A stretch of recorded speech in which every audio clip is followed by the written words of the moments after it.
Good evening, everyone. Welcome to the Charleston County Public Library. I'm your historian, Nick Butler, here at the main branch of the library. And I'd like to thank you for coming out on a wonderful summer evening to talk about the history of Charleston's Colonial Common. And I put together this evening's program in part because I have a special interest in this topic, and I've been researching this topic on and off for a few years. But also there's been a lot of news lately about a certain apartment building at the west end of Broad Street that has caused some controversy in the town. And this apartment building, which we'll get to in a moment, is situated in a piece of real estate that was set aside in 1768 as a public common for the citizens of Charleston forever and ever. But that's not necessarily the case anymore. And so my job as a historian is to try to use the past to help us understand where we got to today and where to go in the future from where we are now. So this is a perfect example of that. There's a rich historical record of the use of the land at the west end of Broad Street. And the land has a story, and the story is very much in the news. So as we move forward as a community to make a decision about how to best use that piece of real estate at the west end of Broad Street, I think it would be helpful if we all had a better understanding of the history and the contentious history of that piece of real estate over the past 250 odd years. So a little disclaimer before we get started. I'm a historian, and I don't even claim to be an expert historian on this particular topic. I just try to immerse myself in the historical record of Charleston, and this is just part of what I do. So there are parts of the story that in the interest of time I'm going to leave out or gloss over, and there may be things that are critical that I've missed. That's my disclaimer. This is a story that hasn't really been told before. You won't find it written about in any book upstairs in the South Carolina History Room. So this is kind of history in the making. And the other part of this disclaimer is I'm not a lobbyist. I'm not a politician, I'm not a real estate developer, I'm not a lawyer. So I'm not really here to impart my personal bias about this story to you. So I'm going to try to remain neutral and just report the facts as I found them in the historical record to you. So with that in mind, let's move on to the next slide, which I keep forgetting I've stuck in there. I'm going to refer to a few documents that I have placed on the internet at a blog site that I have called the Charleston Time Machine, charlestontimemachine.org. So if there are parts of this story you want to refer back to or point your friends towards, you can check us out at charlestontimemachine.org. Okay, so let's talk about what the Colonial Common is. Just a little bit of a quick synopsis. So we're looking at a 2015 view of Google Earth, west end of Broad Street. In 1768, this piece of property that was set aside as a public common encompassed everything north of Trad Street to what is now Rutledge Avenue. Rutledge Avenue didn't exist back then. And then on the north end, going back westward towards the Ashley River, along what is now Bufane Street, and then jogging down what is now Ashley Avenue just a little bit, and then following the line of Cummings Creek back to the Ashley River. We're looking at 40 to 50 acres of what was once marshland. That is land that was underwater at high tide, but dry at low tide, that was set aside. Now let's zoom in a little bit here. Oh, before I leave this slide, the area that you see shaded in blue here is a significant portion of that common that was sold off by the city of Charleston in the 19th century. So before the end of the 19th century, that big swath of the southern portion, the southern half, more than half of the Colonial Common, had already been sold off to private parties. So that by the time we enter the 20th century, all that remains is the property bounded on the south by Broad Street, on the east by Rutledge Avenue, on the north by Bufane Street, and then down Ashley Avenue to Cummings Creek, back out to the Ashley River. And this wedge of property is all that remained in public hands at the beginning of the 20th century. And then, in 1949, that triangle was sold to a development company who erected the Sergeant Jasper apartment in 1950.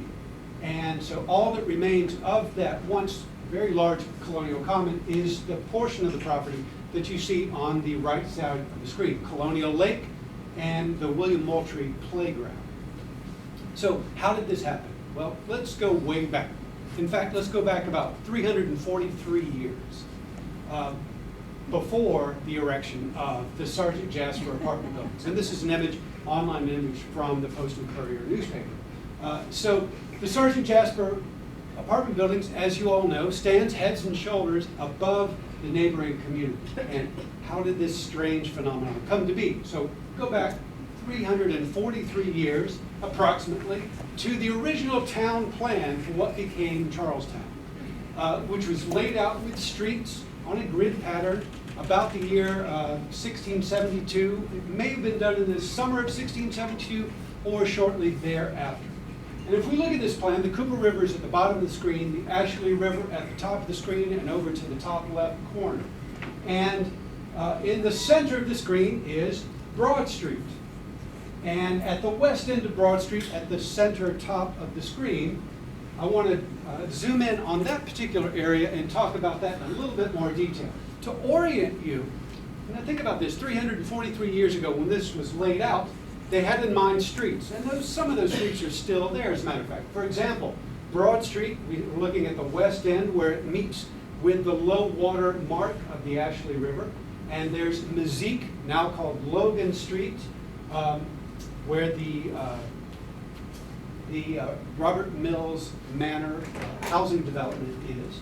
And then over to the right, we see that watery area, that creek, is now New Street, which was new in the 1790s when it was laid out. And then Savage Street, another familiar diagonal street there. But beyond that, there really wasn't much at all. And so the common area that we're talking about that is now mostly high and dry land was underwater at high tide 343 years ago. And before I leave this slide, I want to direct your attention over to the far right here, where Bufane Street is today. Bufane Street today marks what was once the original northern boundary of the town of Charlestown. So in the early days of the town, up to the year 1769, this was the northernmost boundary of the city. So everything to the north or to the right of Bufane Street was outside of town. So that's important because this common area that I'm going to be talking about was laid out for the citizens within the town. So they wanted to have a common area inside the town, not outside of town. And so beyond Bufane Street would have been outside of town. The next map I want to introduce you to is this crisp map of 1711, which you've probably seen reproduced in books, and I use it a lot in my lectures. But I want to focus your attention again to the west side of the peninsula facing the Ashley River. And you see, and I can zoom in here, there's really nothing up there. And the reason I wanted to dwell on this slide for just a moment, at the top of the town is Meeting Street here. And this center line is, of course, Broad Street. Broad Street ended at Meeting Street until about the year 1734. So before 1734? Does anyone have their dog in their car downstairs? Anyone with a dog in their car? No, because it's apparently not doing well. Oh dear. Thank you. Good luck. Yeah. Up until about the year 1734, Broad Street, the western end of Broad Street, would have been the intersection of Meeting Street. And then after 1734, about 1736, as you'll see in just a minute, Broad Street was continued westward. So we take it for granted that Broad Street goes all the way to the Ashley River today. But in fact, in the early days of the town, it did not. The next image I want to show you is this iconography of Charlestown, published in 1739. And the town has expanded a bit, and the fortifications have moved outward beyond the limitations of the early fortifications at the intersection of Meeting and Broad Streets. And again, I want to direct your attention to the top of the screen, the west end of Broad Street. There's a little bit of development up there. Let's zoom in on that. And you see the title of the map at the very top of the screen. And I'll remind you of those streets. There's Mezquite, now called Logan Street, right where we left it just a few moments ago. And there's the west end of Broad Street and even the west end of Queen Street. And as you can see, that area is still washed by the tides at high tide. And so the area in question, the Sergeant Jasper site, is still underwater at high tide. But before I leave this slide, check out the top right-hand corner. Kind of hard to read. You may have looked at this map several times or heard me talk about it, but you probably never noticed in the upper left-hand corner is a notation at what would have been, there's no street up there in this map, but it's now the west end of Bufane Street. There was a lover's walk, west end. So, next time you're out with your partner walking around Colonial Lake at the west end of Bufane Street, that's the traditional lover's walk, Charleston. But back to the idea of a public comment. Now, the English immigrants who came here to found South Carolina brought with them English ideas, European ideas of how a town or a city should be run. And every town needs a common for the use of the citizens. Charleston was not alone in this respect at all. So when did this idea, the need for a public common, first come up in Charleston? 1671, when Charleston was on the other side of the Ashley River at what is now Charlestown Landing State Park. Lord Anthony Ashley Cooper wrote to Governor John Yeamans here in South Carolina and said, there is a necessity that you leave a common round the town so that no enclosure may come nearer than the third of a mile from the palisado, the palisade around the town. This will add conveniency, beauty, and security to the place. So your town needs a common. So, beautify and make your town more secure. Something that was taken for granted in the early days of the town. As early as 1707, the South Carolina legislature passed an act for repairing the fortifications of Charlestown, specifically Charlestown, in which it's mentioned that Captain Thomas Walker is to erect, quote unquote, a common pound to detain loose cattle wandering around the town. Everybody in town had cows and pigs and chickens and so forth in their own private enclosure, and sometimes those critters got out, and so a common would have been a place, a fenced-in place, where you put strays. And if we look at the earliest newspapers of Charleston in the 1730s, there are lots, every newspaper has advertisements for stray animals. And if you find a stray cow or horse wandering around town, you take it to the common, or a green area that's used as a common pasture by the citizens of the town. So that's what they're talking about in 1707. In 1737, the South Carolina Commons House of Assembly heard a report recommending the purchase of a common for the use of Charlestown. So we have green spaces in town, but they're owned by private citizens. And from time to time, they get developed, and then we have no green space. So the government wants to purchase a common within the town. And so in February of 1737, the state legislature passes an act for continuing Broad Street to the Ashley River. Remember I said Broad Street used to end at Meeting Street, but now this act is paying for the extension of Broad Street towards the Ashley River.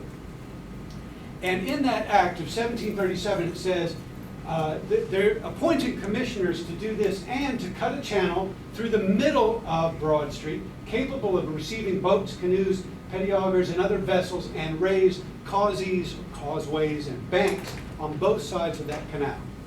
And of course, that never got done. The government enacted it, but the work never got done. And so we had to return to that idea some 31 years later.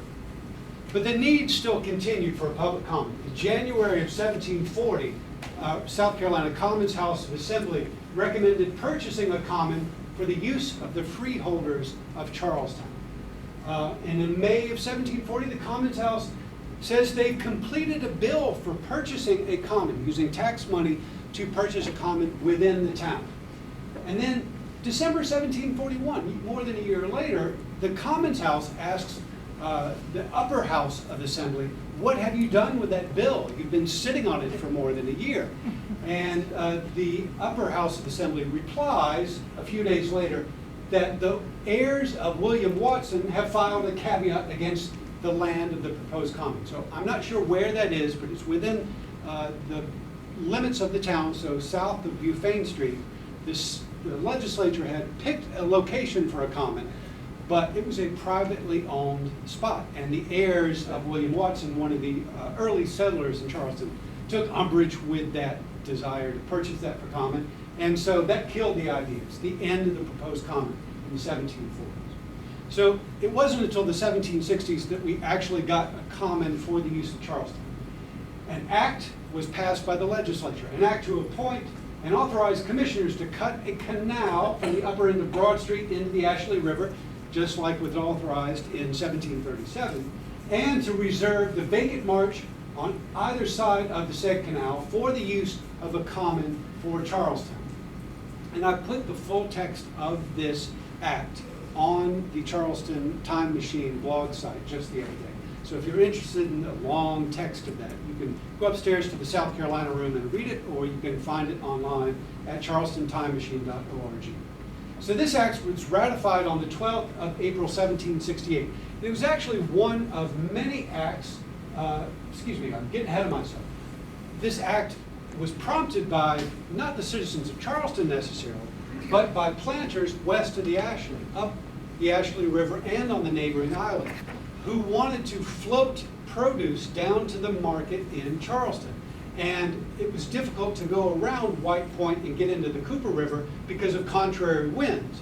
And the planters were saying it'd be much easier if we could float down the Ashley River and then cut into the west end of Broad Street. That was the idea. And this act, passed in April of '68, was one of many acts passed under Governor Charles Revel Montague, a young man who was a very popular and capable governor here in the late 1760s and early 1770s. And a lot of public tax money was spent in a period of peace to expand and repair the infrastructure of South Carolina. So this was a boom time in the construction business in South Carolina. So what, in a nutshell, does that 1768 statute say? Well, it says that a canal and flanking causeways are to be created at the west end of Broad Street. And by west end of Broad Street, they really mean near present Rutledge Street. That was the west end of the town. That was high and dry land. And the fifth paragraph in this act states that the vacant marshland lying on each side of the canal, hereby directed to be made, situated on the east side of the Ashley River, within the limits of Charleston, that is south of Bufane Street, shall forever hereafter be reserved and kept for the use of a common for Charlestown. And that legislation is still with us. That terminology is still with us. That law is still valid to a certain degree. And it appoints a number of commissioners whose names you see here, who are to oversee the construction of this canal, which apparently never got built because the legislature's dragging their feet, and then a war with Britain came on, and some people forgot about this for a while. But nevertheless, the land was still set aside and reserved for a public common. So let's look at a few maps from before the American Revolution and then afterwards. So here's an extreme close-up of a much larger map of South Carolina. This is showing a plan of Charlestown. And if we look at the west end of Broad Street, we see the area that was set aside as a common is part of the Ashley River, basically. It's underwater at high tide, at the west end of Broad Street. Basically from Trad Street up to Bufane Street.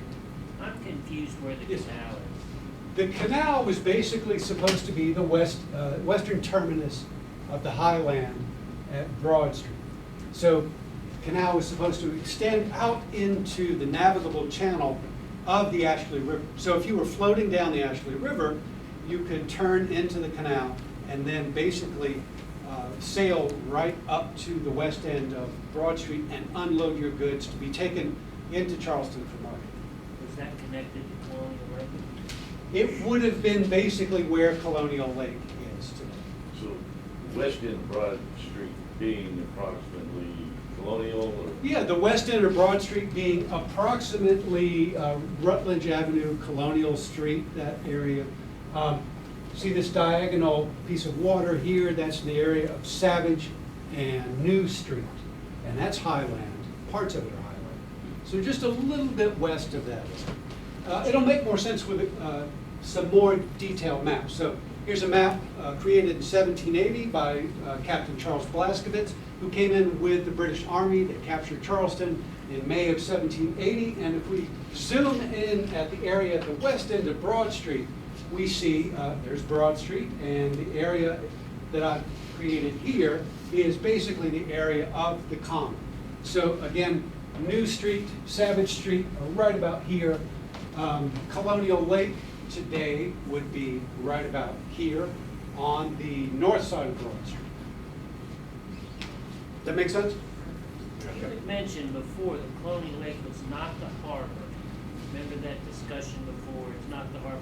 It almost sounds like Colonial Lake was the harbor, sort of. Colonial Lake is kind of an artificial, well, it very much is an artificial lake. It was definitely marshland. But, and I'm skipping ahead just a little bit to see if I can answer your question. That area where Colonial Lake is today was definitely washed by high tide. And there are creeks like Cummings Creek leading directly into it, feeding Colonial Lake today. But the creation of Colonial Lake in the 1850s was an effort to drain that neighborhood into a kind of a collection pond. Let's create an artificial pond to drain the neighborhood so we can build around it. And then the plan was in the 1850s, we'll drain the neighborhood by creating this pond, and then we'll later fill the pond and build on that. But we never got around to doing that. So it's an artificial receptacle. August 1783, big day in Charleston history. This is the day, 13th of August, that the South Carolina General Assembly ratified an act to incorporate Charleston. So Charleston's an unincorporated town until the 13th of August, 1783, when it officially becomes a city. And in that law creating the city of Charleston, Section 5 says that the fee simple, or the legal right to own property, the fee simple of the following public lands and buildings within the city, viz., including, among other things, the marshlands appropriated by that 1768 law for a common, shall be vested in the city to be leased, sold, improved on, or otherwise disposed of, as the said city council shall appear most conducive to the welfare and advantage of the said city and the inhabitants thereof. So it's saying that all city lands and city buildings can be used however city council deems most appropriate. And that would include selling or disposing of some of those lands, including that marshland appropriated by law for a common. See, in 1783, it's still a marshland. It's not a park. And between the years 1784 and 1800 and into the early 1800s, the west side developed into, the west side of the Charleston Peninsula developed into kind of an industrial complex in the woodworking industry, powered by windmills. And this is just a little reference to a windmill lecture series that I did last year. And if you don't believe me, look at the newspapers of the late, Charleston newspapers of the late 18th century, and you'll see Cannon and Bennett have built a wind sawmill. Charleston Mills, over where MUSC is today, have built a windmill. And John Webb has a wind sawmill on the west side of the peninsula. James Finlayson has come here from England to build windmills. And there's a gentleman who's patented a horizontal windmill. And they're trying to harness kinetic energy of nature to saw timbers that are floated down the Ashley River to the west side of the peninsula. And this was the industry up until the 1920s on the west side of the peninsula. So let's look at a map from 1802. This is a very small map. We're going to zoom in on that. If you look at the area bounded in red there, that's the west end of Broad Street, the west end of Queen Street, and it's still pretty much underwater. There's Broad Street on the left, Bufane Street on the right, and Mezquite Street down at the bottom. And you can see the tide lines just beyond the magazine and the jail and the workhouse. You can see that where high tide comes almost all the way up to that, where the Robert Mills Manor is today. And up at the top of the screen is the area where Colonial Lake would later be, still completely underwater at high tide. And if we go back to this map, I want to direct your attention to the upper right, just the top of the screen, towards the upper right, the neighborhood of Charleston. Charleston is a neighborhood, a suburb that was created in 1770. Many people call it Charleston Village. It was never a village. That's a 20th century name. But if we zoom in at that area, we can find visual proof of where those windmills are. There's Mr. Wyatt's windmill near the intersection of Ashley and Bufane. And then there is another windmill. I think that's Mr. Bennett's windmill at the west end of Bull Street. So these are just two of the windmills that are in that area. No. I'm sorry. Go ahead. That windmill is not adjacent to water, though. It's not adjacent to the water, but it's taking that Ashley River breeze. But how to get in the logs, and why would you put it on the water? So you Well, close the logs to it. here is, it's kind of hard to see, but there's this wandering line that is basically the tide line. So some of these streets, like Barry Street at the top of the screen, exist on paper or exist at low tide only. These are areas that are still being washed by the tides. And still today, in the 21st century, are still being washed by the tides, despite Lockwood Boulevard. And if you don't believe me, then let's check out Charles Frazier. Charles Frazier, a lawyer turned artist here in Charleston, was a great self-portrait. In 1802, he made a little watercolor painting of Charleston on the west side of the peninsula. And this is a painting that's owned by the Gibbs Museum of Art. And let me zoom in on that. Basically, we're standing in the Colonial Common and looking a little north towards Mr. Wyatt's windmill, north near the west end of Wentworth and Montague streets. So this is the area roughly where the Sergeant Jasper Apartments is standing today, looking a little bit north at that tower windmill made of brick that was active until the 1820s when it was converted, like all the other windmills, into a steam-powered sawmill. And further proof, Governor John Drayton in 1802 writes in his view of South Carolina, towards the Cooper River and connected with the city of Charleston, many fine houses have been erected. And towards the Ashley River, a similar increase of buildings has taken place. Several wind sawmills have been erected, and the marshes, which extended on that side of the river along the old lines, are converted into large saltwater reservoirs for the purpose of working water sawmills. So we got wind sawmills and water sawmills, converting the marshes into impounds for holding the timbers. And so popular was that activity that the city said, well, we got all this waterfront marshland, people are floating logs down the Ashley River, we ought to start leasing this off. And the first record that I found of that happening is in August of 1817, when the city conveyed to Joshua Brown some marshland on the Ashley River. And Brown erected on that marshland a mill between Trad and Broad Streets. All of that property at the west end of Trad, west end of Broad Streets. And that property was later conveyed to the Chisholm family, who converted that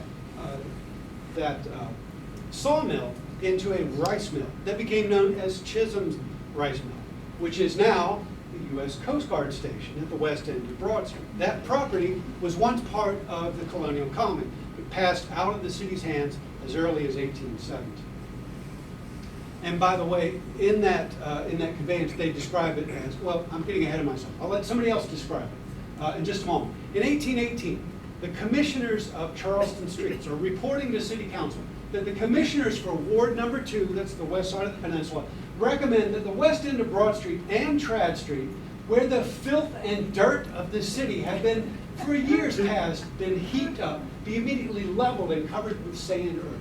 So just imagine that west end of Broad, west end of Trad, heaps of rubbish, of filth, of every kind of dropping and remnant you can think of, from all over the city dumped there. Well, let's spread it out on those salt marshes. Let's ruin that ecology and cover it with sand, and then we'll build on top of it. It becomes valuable property. And that's something that would be against federal regulations, but it was something that was very, very common in early Charleston. And City Council concurred with that. 1819, getting back to Joshua Brown, another reference to Joshua Brown and his mill at the west end of Broad, west end of Trad, in John Shecott's philosophical essays. He's a physician, and he's talking about the topography of Charleston and how the topography of Charleston influences the health of Charleston. And in that 1819 essay, he says that the marsh from Cummings Creek to the creek at the end of Broad Street, being city property, was leased to Mr. Joshua Brown for a term of years. And it contains from 40 to 50 acres of marsh, capable of being overflowed.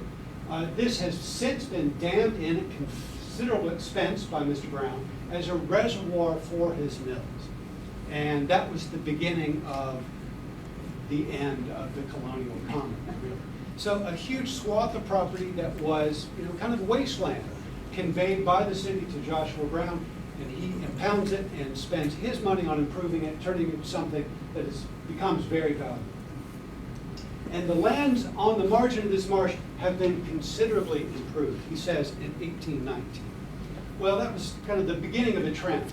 Skipping ahead to 1836, City Council considers, or resolves rather, that the extensive tidal water pond situate west of Rutledge Street and bounded to the south by Broad Street has been used heretofore indiscriminately by those accustomed to receive rafts of timber from Edisto Island sawmills, and by others for various purposes, for which the city derives no revenue. So this is public property, and private people are using it to their own advantage, and the city's not getting anything. Well, this has got to stop. So public notice be given that the Committee on City Lands will receive proposals for renting or leasing that pond that has been created. This is what eventually became the Colonial Lake. And really nothing happens in 1836. It's too novel of an idea in 1836, so they tabled that idea. But it'll come back. 1836 is a real turning point in the expansion of Charleston. Mayor Robert Y. Hayne unveils his plan of city improvements in November of 1836. This is kind of his annual State of the City address. And he says that the next great public improvement that has been suggested is the filling up of the marshland at the head of Broad Street, at the west end of the city, and there establishing a parade ground for the militia and a public walk for the citizens. What a novel idea. This great improvement should never be lost sight of. Fortunately, this city owns a sufficient quantity of land in that quarter to enable us to accomplish these objects at no great expense than merely filling up those watering lots. The scavengers' carts directed steadily to that object will, in a year or two, affect much towards its accomplishment, which, I think, should be further advanced by a moderate annual appropriation. The new streets laid out in that area, at least those which have been made across this marsh, should, before next summer, be filled up and covered with shells and sand, and the cholera hospital removed. So yes, in 1836, there is, and had been very briefly before this, a cholera hospital at the west end of Broad Street, kind of the neighborhood of Rutledge Avenue, because there was a big cholera outbreak.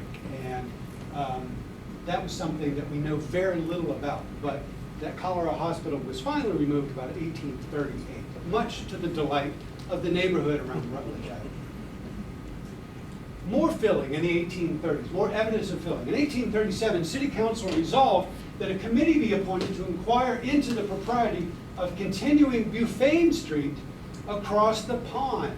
So Bufane Street basically ends at Rutledge Avenue, so as to connect with Harleston, now called Berry Street. 1838, City Council resolved that the superintendents of streets be directed to throw at the head of Bufane Street all the rubbish collected in the city until that part of the street is filled up. In the 1840s, the city finally gets into the racket of leasing the land, or at least contemplating that. In 1840, City Council resolved that the city surveyor be requested to lay off the marshland at the west end of Broad Street into lots about 50 feet on the front, and to furnish a plat of the same. So a plat was created in 1840 of all these potential lands that the city could lease out and thereby gain income. In 1843, the city considered filling, quote, the city marsh and lowlands at the foot of Broad Street, as set forth in the plan of 18 May 1840 by Charles Parker, city surveyor, bounded east by Smith Street, it went as far east as Smith Street, north by Buffane Street and Cummings Creek, west by the Ashley River, and south by Broad Street. That part of the former commons south of Broad Street, that was sold a long time ago. And they further consider leasing this. In 1844, the best mode of appropriating those lands is to extend the present available streets of the city now, terminating in the said marsh, laying out lots of 50 feet front, designate a public square and perhaps a market, if practical, at the western terminus of Broad Street, and such other improvements as may hereafter be suggested, and from time to time, as fit sections may offer, to sell or lease out those lots. So the city's thinking this is wasteland. We can derive income for the benefit of the citizens by leasing and possibly selling off parts of that public marsh. In the 1840s, we have several other images of that era. So here's the west end of Broad Street in an 1842 map. Here's Broad Street, and you can see where Savage and New Streets are, and this is the southern terminus of Rutledge Avenue. And both sides of Rutledge Avenue are underwater. So here's the site of Colonial Lake today. Whoops, excuse me, I forgot to put in an image there. That's where Colonial Lake is today, but these are very fine houses today that are sitting on a property that was once washed by a high tide. A similar map published in 1844 showing the west end of Broad Street, and again, both sides of Rutledge Street, as it's called here, are underwater at high tide. So we've still got a long way to go to fill in all that property. And here's that mill down at the bottom of the screen. Whoops, I thought I had an image to go with that. At the bottom of the screen is the west end of Trad Street. And this was Mr. Brown's mill, which became Chisholm's Mill, which is now the U.S. Coast Guard Station, surrounded by water in 1844.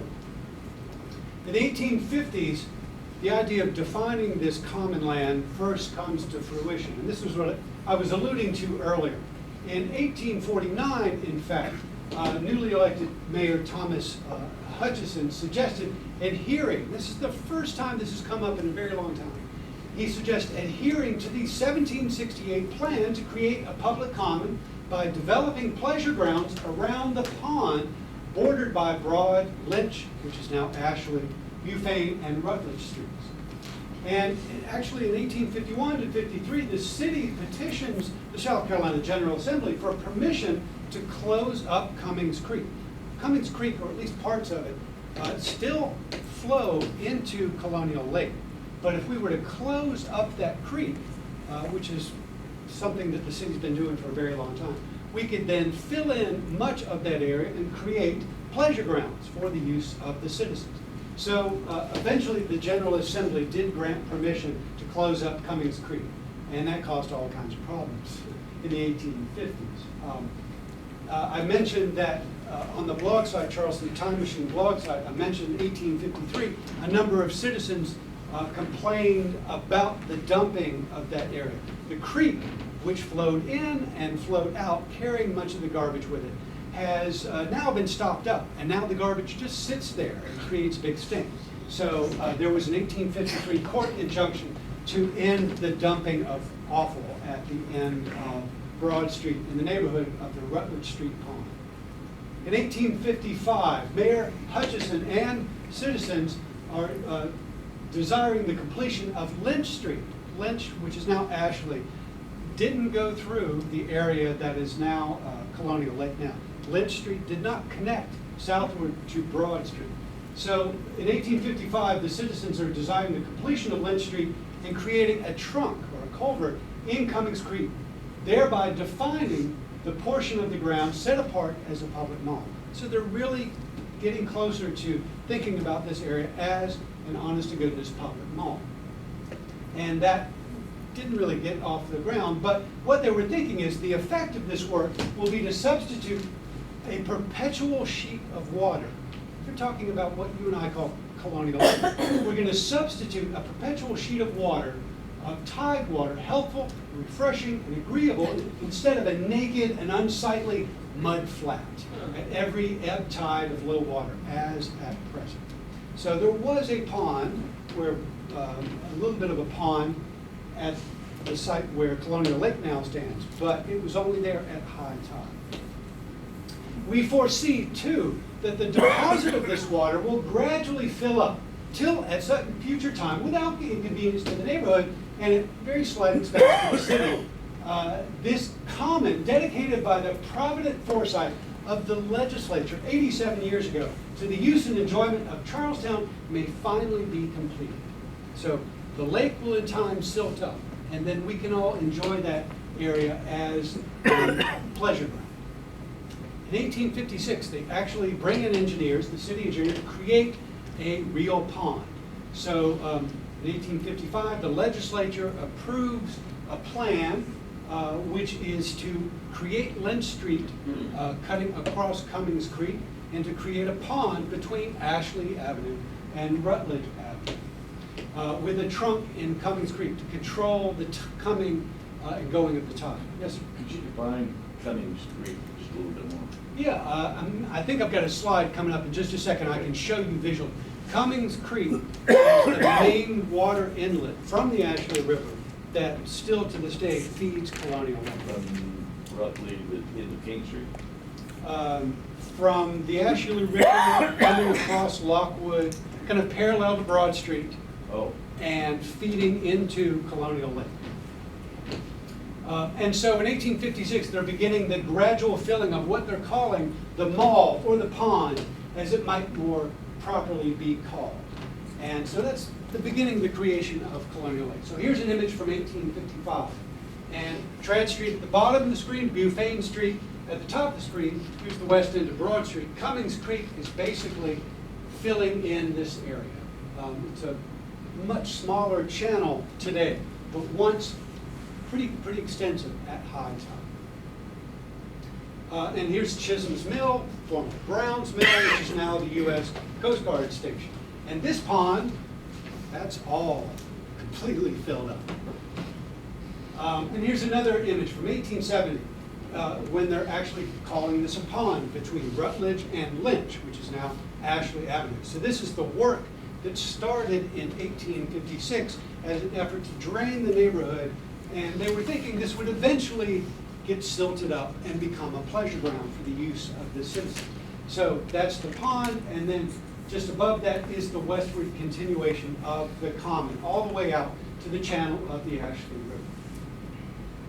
And in fact, here's an 1872 bird's eye view of that area, and I put a link to this image on the Charleston Time Machine blog site just the other day. So here we see Broad Street, the west end of Broad Street, what became Colonial Lake, Lynch Street right at the center, which is now Ashley Avenue, and around that neighborhood you see a number of mills. So Chisholm's Mill at the top center is a rice mill at this point. It started out earlier as a lumber mill, but the rest of these are lumber mills. This is Steinmeier's Mill at the corner of Ashley and Bufane. And Steinmeier had a mill at which rafts of lumber came in, and when Cummings Creek was stopped up and Lynch Street continued, kind of ruined his business. He sued the city in the 1850s, then died, and his widow continued to sue afterwards. The city eventually bought him out, and that's now part of Colonial Lake. Yes, Justin? Just north of where it says Broad Street, there's a lot of white with some green things, rectangle. What is that? Is that land? Is that water? What is that? That is a pond with rafts of lumber. So just the way the lumbering industry does it today, you cut down a bunch of trees, you lash them together to create a raft, and then you float it down the river to the mill. And so these rectangles you see all over the place are rafts of lumber. So big time lumber industry. I've got some photographs, in fact, coming up just to prove that point. So it's an industrial area. And lots of people here on the west end are making money by private enterprise on land that they are leasing from the city or have purchased from the city that was set aside in 1768 for the use of the citizens. And of course, in the center of that is what they're calling on this map the Rutledge Street Pond, not called Colonial Lake until about a decade later. In 1875, Patrick Toll, who was a millwright, purchased a long-term lease from the city on a patch of land that's now where the Baker Sanatorium building is. And that was kind of the last straw for the citizens of the neighborhood, because Patrick Toll, he had purchased and then expanded this lumber mill that you see in an 1875 illustration. This is basically standing in the middle of Ashley Avenue, looking west towards the Ashley River in the background. And here's the mill and the wharf, and this is all area, this water area right here is where the William Moultrie playground is today, the baseball field right there. So this is an area that was gradually filled up, and you see this is a sheet of water back here too. So it's a huge amount of processing of lumber.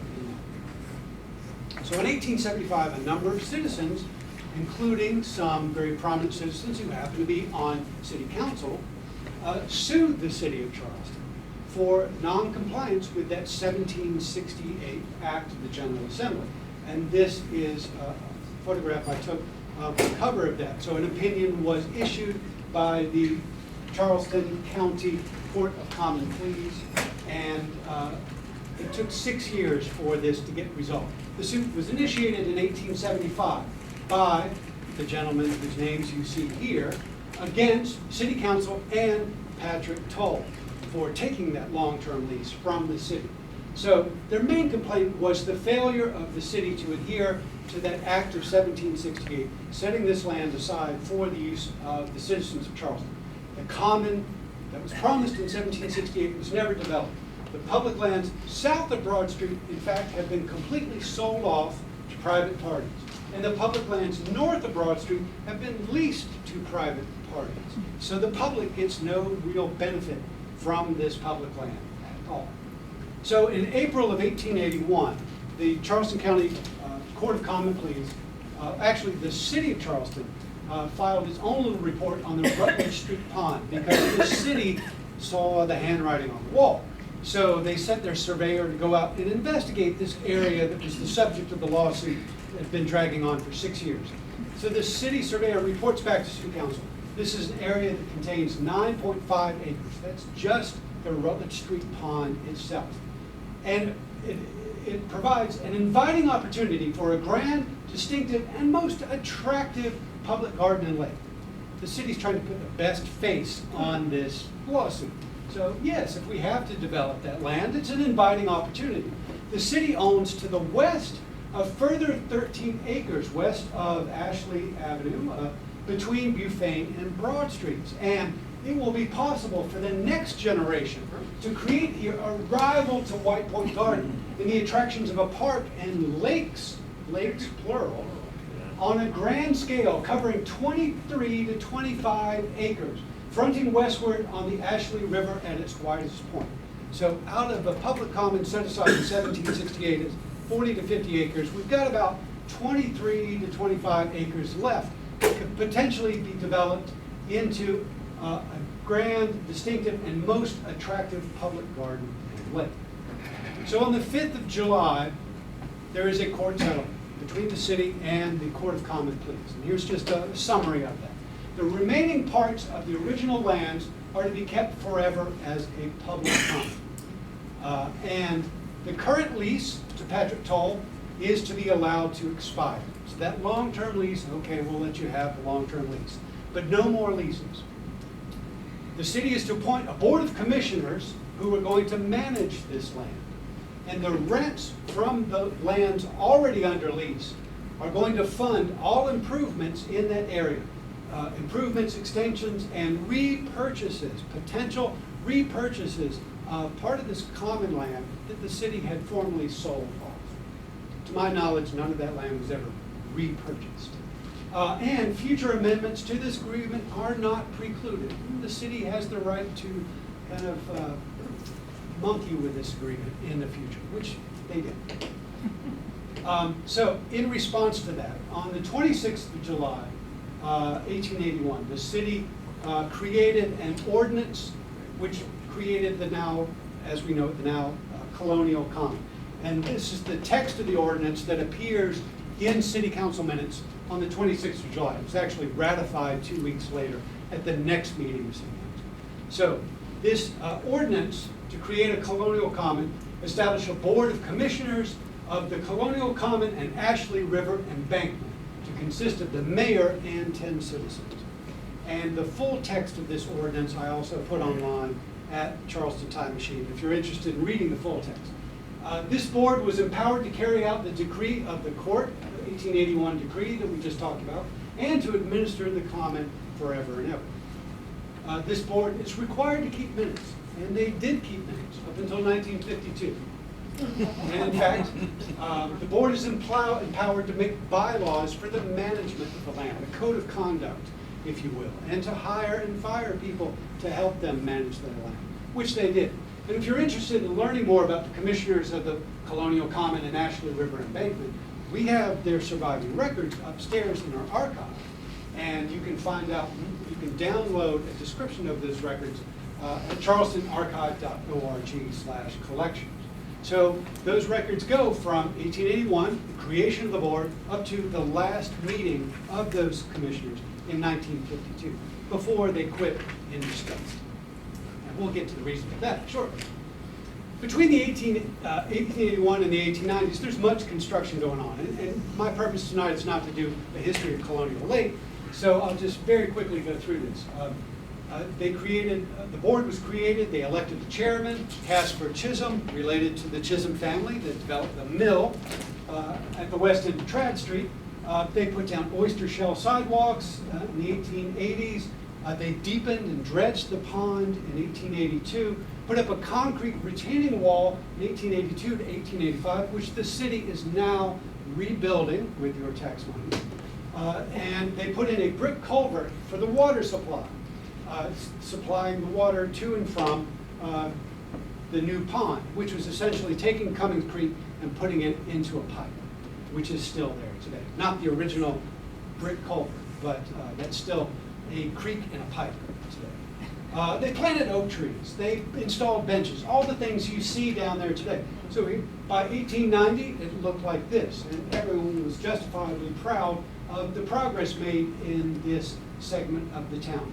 Benches, not so many trees. The trees were very small in the 1890s, but they eventually got much bigger. Here's a view from a couple of decades later, sometime in the early 1900s, looking along Rutledge Avenue at the pond, the Rutledge Street Pond, which was very quickly renamed the Colonial Lake, or Colonial Pond as it was sometimes called. Going back to 1883, when the city published this map, we see in the center of the screen Colonial Lake, a little hard to see, kind of fuzzy, but I want to draw your attention immediately to the left of that. That's where Toll's Mill is, the site of the Baker Sanatorium right now, which was built on the ruins of Toll's Mill.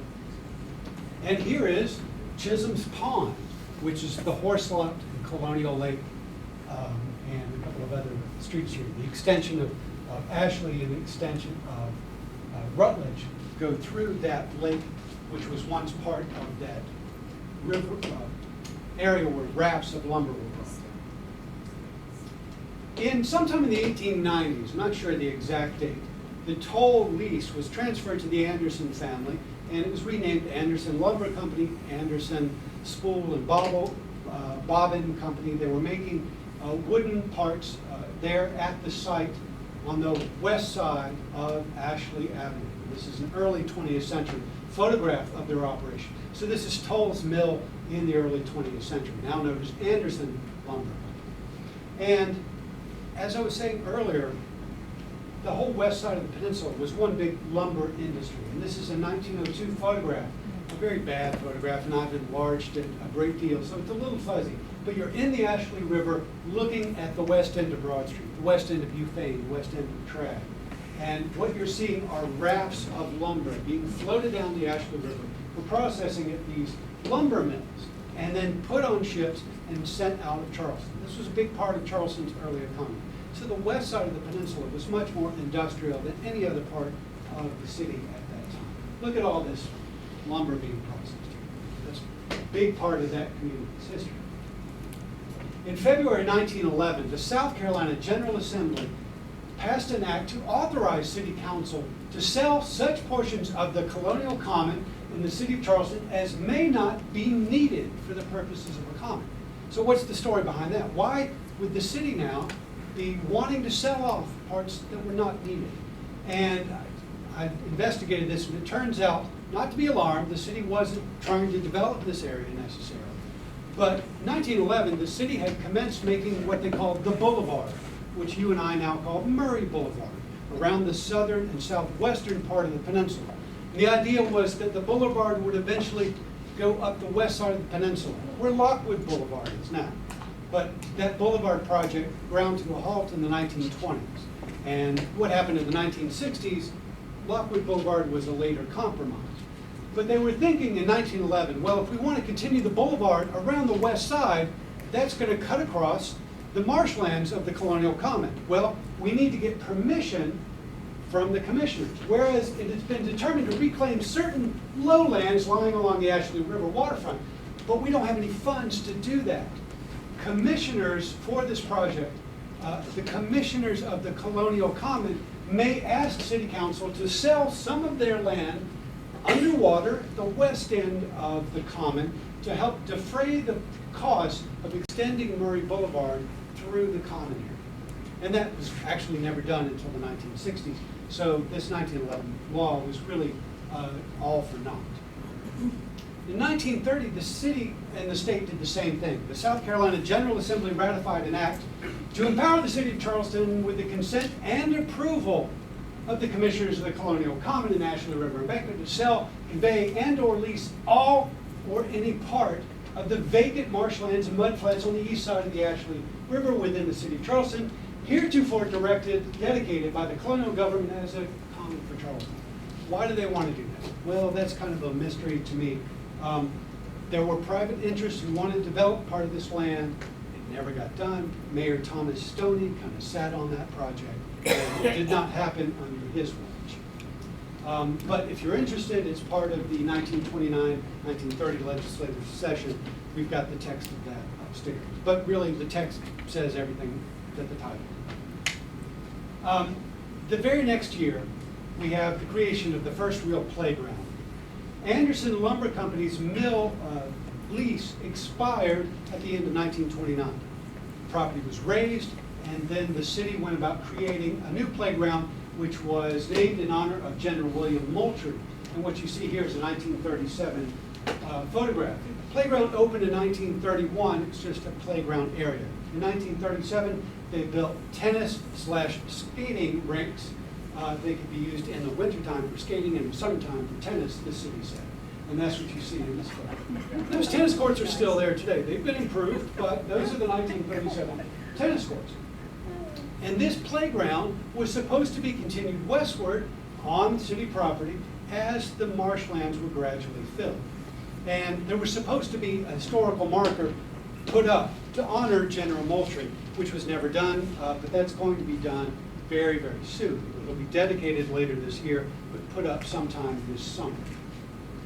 So, 1942, we have this map published by the city of Charleston, and what we see in yellow here is a big pie-shaped piece of property that is the remnants of the Colonial Common, which used to go all the way down to Tradd Street. And then things got ugly in 1949. And this is something I alluded to on the Time Machine blog site. And this is the part that really impacts the conversation going on today about the Sergeant Jasper. This is the beginning of the Sergeant Jasper company. J.C. Long, a businessman and developer, and creates an organization, and they want to purchase a piece of land to build a low-income housing development using federal incentive money for affordable housing. That's a phrase we're all familiar with today. There is federal money to be had if you will build affordable housing. So he says, I know just the place. And J.C. Long just so happens to be a member of city council at the same time. So in 1949, specifically on the 25th of March, 1949, there's a special meeting of city council called. to consider a bill to amend the zoning of part of Moultrie Playground and the Colonial Common. See, zoning has come up in the recent conversations as well because it all boils down to a zoning variance. So in 1949, the Zoning Commission is unanimously in favor of changing the zoning of that area right next to Moultrie Playground. So the commissioners of the Colonial Common, however, submit a letter of protest against the sale and the zoning change, reminding City Council that this is property that was set aside in 1768 and keep your hands off it. But Alderman and ex-mayor Thomas Stoney calls this plan progress in reverse. He called himself a progressive mayor. He looks at this plan now and says, if you want to take a playground area and turn it into low-income housing, that's progress in reverse for the citizens of Charleston. And he says some other things about it. But in that meeting, a citizen, Henry Gallup, representing 450 petitioners in the neighborhood, voiced his opposition to the building and the zoning change. He said building apartments on part of the Colonial Common would be, quote, unreasonable, arbitrary, discriminatory, and illegal. And went on to say it was highly impractical to amend the law for the sole purpose of erecting one building, which is exactly what the 234 small studio apartment living units proposed are not suitable for the area. Alderman J.C. Long then appeared before council solely as a citizen. He was behind the desk as an alderman of city council, went out to the microphone and said, I'm here just as a private citizen. And I say, this is just a wonderful project. It's going to be so good for Charleston, among other things. But on that day, after hearing pro and con arguments, the city ratified an ordinance to amend the zoning ordinance of the city of Charleston by changing a portion of Moultrie Playground from residence district to business district and from second height area district to 8th height and area district. Well, what does that mean? So I had to look that up. Second height and area district means residential height 35 to 50 foot in height. Business district in that second height district only 50 feet. But now we're changing it 8th height district, which means 3 times the least distance between front line of a building and center line of the street on which it fronts. That's the 3X zoning that's still in effect for this area. It was created in March of 1949, which gave a green light to this project. So on the 11th of May, 1949, a regular meeting of City Council, Alderman J.C. Long, and you see pictured here, argues in favor of his plan to build the Sergeant Jasper. Here's a City Council member acting as a private citizen and developer arguing in favor of this project that puts money in his own pocket. Only 2 things would stop me from seeing this apartment house was built: the law and God. And he took care of the law. Long says he is anxious to clear up any questions which might exist in the minds of any of the aldermen. So he was convincing to his aldermen. And just later that month, because there were connections in the legislature in Columbia as well, on the 28th of May, 1949, South Carolina General Assembly passed another act to amend that act from 1930. Remember that 1930 act said that the city could sell or dispose of any of the colonial common lands with the permission of the commissioners of the colonial common. Well, in 1949, they're going to amend that. The sale or lease of any part of the colonial common still requires the consent and approval of the commissioners. But, says the legislature, if the commissioners refuse or fail to give their consent to any such sale or lease within 15 days of receiving notice thereof, then City Council can override their disapproval by a 2/3 majority vote. So the state is giving City Council the green light to just run right over the commissioners of Colonial Common. Why does the state have any authority over Charleston to begin with? I'm not a lawyer, so I don't quite understand that. But in the history of Charleston, the state has granted the charter for the administration of the town. So basically, the property is granted by the state to the city for government. John? I know the answer to that. All right, go ahead. The state of South Carolina has the authority to incorporate or dissolve any city or municipality. So in other words, if a town of Kingstree or Darlington, it has to become a city, they've got to go to the state to get their charter. permission to exist. Right, so the state, Yes. if I can paraphrase what you're saying, the state grants the right to any municipality to exist. Mount Pleasant, the town, you, Yeah, so all the city council acts under the jurisdiction of the state legislature. Yes, sir. can I go back just a little bit before we forget? You mentioned Mr. Gowd presenting a petition Yes. of 450 people. Did you actually find that petition? No, I've not found that petition. There was also a petition, he presented 3 petitions. One was for teenagers and one was for children at the same time. I've had a freedom of information request from the city for 4 weeks and they have not even responded Well, to those petitions. so he's saying that Mr. Gal presented petitions in March of 1949. And those petitions are mentioned in the city council minutes, which we have upstairs. But the names of the 450 petitioners are not. And it mentions that they're children and teenagers and residents. The city of Charleston has a records management division across the street. They've just moved into the Gilliard Center and it's chaos over there. So everyone is a little behind. So I've not seen that petition yet either. On the 21st of June, real quickly, at another regular meeting of City Council, the Committee on Ways and Means says it heartily approves of the proposed property sale and the apartment building plan. City adopts a resolution on that day for the sale of the property, defined as 7.4 acres at public outcry at City Hall on the 2nd of July. And someone in council says, well, what if some unknown speculator comes in and is the highest bidder? And the mayor reminds council that the mayor has the right to turn down any bid made to the city. So the mayor basically gets to choose who wins the bidding. And it includes, this resolution includes that clause empowering city council to override the approval, if approval not being given by the commissioners of the Colonial Common. And the sale does happen on the 2nd of July, 7.4 acres of city land bounded by William Moultrie Playground, Cummings Creek, Broad Street, and the low water mark of the Ashley River. Highest bid is $5,000 for 7.4 acres, the west end of Broad Street.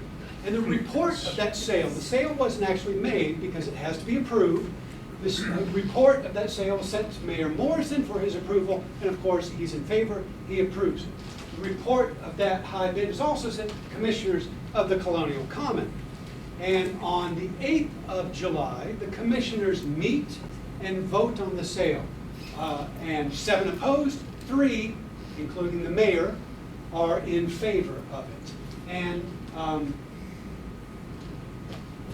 those 7 who are opposed, they vote not to consent to and not to approve of the sale of the lands in question. And what you see here is the letter that they sent to Mayor Morrison saying, thank you very much for letting us know about the sale, which we completely disagree with. But they knew it was pretty much a done deal by this point.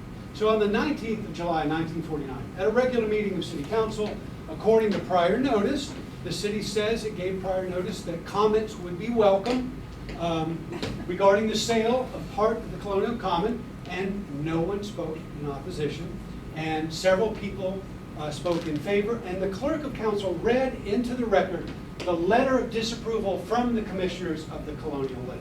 And then the city, by 2/3 majority, voted to override their disapproval, and city conveyed the property to Sergeant Jasper Incorporated for $5,000. And that's pretty much where we are today.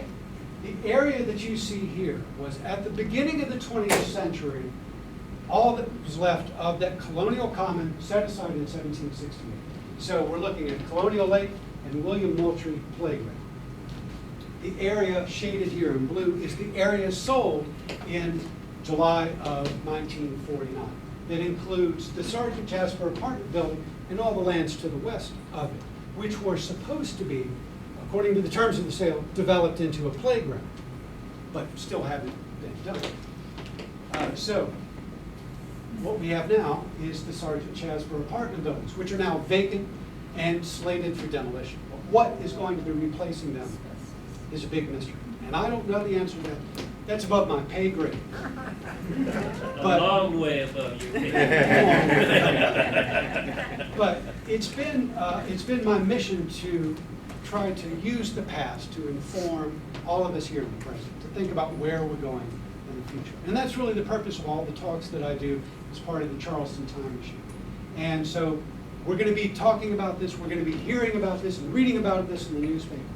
And I hope that this information helps you to gain a better understanding of how we got to this point with the Sergeant Jasper bill and how the city may proceed with the development of that area. So if you like this kind of program, you want to hear more about it, a couple of pieces of advice. Check out charlestontimemachine.org. We've got some great essays about programs. If you can't make it to the program, there's always an essay. Sometimes there's a video. There will be more of those in the future, like this one tonight.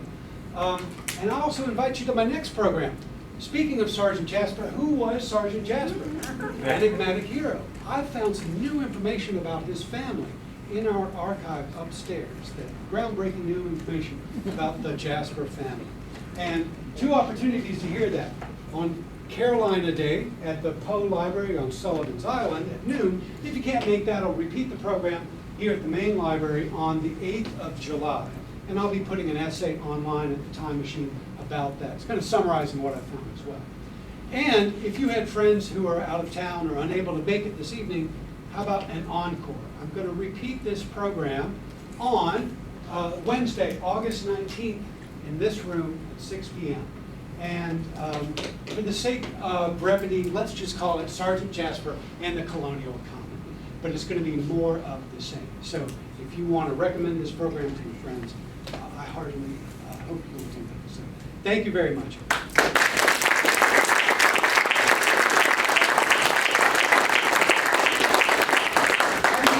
I'll be happy to take some questions. I know I've kept you here for a long time. Yes, ma'am. Nick, you said something about in 1952, they quit taking minutes. Oh, I was yes. curious about why they quit taking. I'm glad you asked me about it. The commissioners of Colonial Common, who voiced their disapproval in 1949 and told the mayor and city council in no uncertain terms they disapproved of the sale of this property. They met once more in 1950, and once in 1951, and once in 1952, and stopped meeting. They were so disgusted with the city vesting them with the management and caretaking of this property, and then ignoring their recommendation, that they, in disgust, they quit meeting. But I'm happy to report that a couple of years ago, I was talking about this topic with neighborhood folks and people that never heard of the commissioners of Colonial Common. A group of people went to the mayor and got the commissioners of Colonial Common reactive. So there is a group of people out there. But those records that we have upstairs end in 1952. And there are only three things from after 1949, just 3 meetings, annual meetings, 50, 51, 52, and that is it. So in 1949, they were just disgusted with their treatment. Yes, ma'am. So is the current council keeping meetings or minutes? That's a good question. I don't know too much about what's going on with the current commissioners of the Colonial Common, but as a city commission, they are required to keep minutes. I don't have those minutes in our archive. All they have now is the lake. All they have now is the lake and the William Moultrie playground. That's really all that remains. Any other questions? Yes, sir. Could you point out where the Cummings Creek Oh, yeah, is yeah, on the yeah. map? Absolutely. Let me go back to this map. All right, so here's a good detail map. Right here's Cummings Creek. So when you drive down west end of Broad Street and make that turn onto Lockwood, look to the right and you will see Cummings Creek that right about here in the woods turns into a metal culvert that goes all the way up to and into Colonial Lake. So it's just a ditch now, once much broader and much stronger. It's been kind of closed in. Does the current renovation there include updating that? Yeah, I believe it does. The current money that the city is spending on renovating Colonial Lake, I think there will be some improvements to the culvert because that culvert's been a problem since it started in the 19th century. It has to be updated because it's brackish water. It's coming and going. Nothing lasts forever. Yes, ma'am. In the paper, they said on the one that they just presented that they wanted to have their parking garage exit on Ashland Avenue. Yes. How could they do that? That's a really good question. Maybe through an easement through this area. I mean, basically, this is the line of where the existing common extends. So maybe there's talk of some kind of right-of-way through this property, right at the edge of the ball field. I don't know the specifics about that. Yes, sir. Heard some time ago that at one time, like early colonial days, there was a golf course in this, somewhere in this So area. if you've heard anything about the earliest records of golf in Charleston, we know that there was a golf club of Charleston, actually a South Carolina Golf Club, started in the 1780s, that in the 1780s and 1790s is playing golf in Charleston, on what they called Charleston Green. So let me back out. Actually, I don't have a good slide for that. But at the top side of the screen, that would have been north of Bufane Street, which was outside of the town until 1769. So that became part of the town in 1770, but it was still in the 1780s, 1790s, when folks are playing golf in Charleston, it's still a green. They're felling the trees, and the streets exist on paper, but there's been very little development in that area. So that would have been a little bit north of this area. And remember, in 1780s and 1790s, when golf was being played in Charleston, most of this is still underwater. So it's not a very good golf green. Yes, John? Going back to Colonial Lake, which was a pond at that time, how deep was it ever? Was it always like, I mean, right today it's like 3 or 4 feet deep? It's always been 3, 4, 5 feet.